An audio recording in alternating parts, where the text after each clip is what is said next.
जे तुम्ही बोलतात हे मुद्दे खरं तर निवडणुकीत चर्चेला जायला हवे. आलेच पाहिजे. निवडणूक पण मी ही सांगू काय ह्याच्याबद्दलच होतं असायला ना, पाहिजे. नाही माझा निवडणुका कव्हर करण्याचा अनुभव हे सांगतो की निवडणुका जशा निवडणुकांचा जसा तो पारा चढायला लागतो तेव्हा हे मुद्दे फार कमी चर्चेला येतात. म्हणजे बघा निवडणुका सुरू व्हायच्या आधीच त्याच्यातल्या त्याला एक भावनिक विषयांकडे निवडणूक जायला लागते.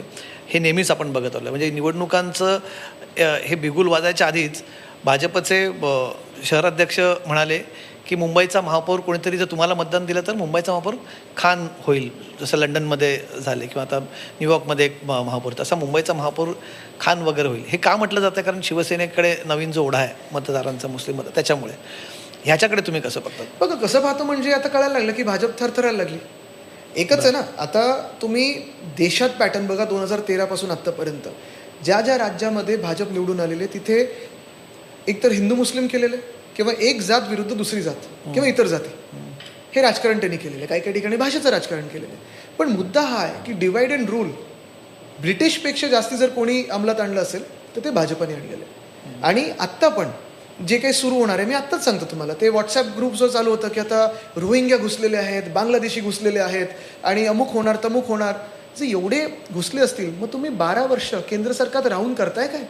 गृहमंत्री तुमचेत, रक्षामंत्री तुमचेत, प्रधानमंत्री तुमचेत, बहुमताचं सरकार 10 वर्ष तुमचंच होतं. आत्ता पण बहुमतासारखंच सरकार तुम्ही चालवताय. मग तुम्हाला वाटते की तुमचं सरकार असून हिंदू खत्रे में? मग तुम्ही काय करत आलात आत्तापर्यंत? तुम्हाला वाटतं तुमचं केंद्र सरकारमध्ये असून रोहिंग्या घुसले. बरं, रोहिंग्या आणि बांगलादेशींमध्ये भाजपला एक तर फरक कळत नाही, पण बर्मा कुठे, बांगलादेश कुठे, तिथून इथपर्यंत यायला किती राज्य ओलांडायला लागतात हो? त्याच्यात किती भाजपची राज्य आहेत? तर हा सगळा जो अपप्रचार आहे ना, तो मुंबईकर मला वाटतं आता स्वीकारणार नाही. कारण मुंबईकरांनी आता जे 1 वर्षात हाल झालेत ते पाहिलेलेत, भोगलेलेत.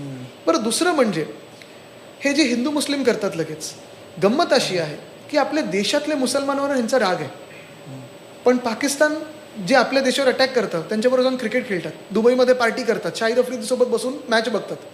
बांगलादेशमध्ये हिंदूंवर अत्याचार होते असं आपल्या व्हॉट्सअपवर प्रचार करतात, पण त्याच बांगलादेशला तुम्ही मागच्या वर्षी 50,000 टन किती तांदूळ पाठवलं होतं. त्याच बांगलादेशला तुम्ही बोलून टेस्ट क्रिकेट केलात, बायलॅटरल सिरीज केलात.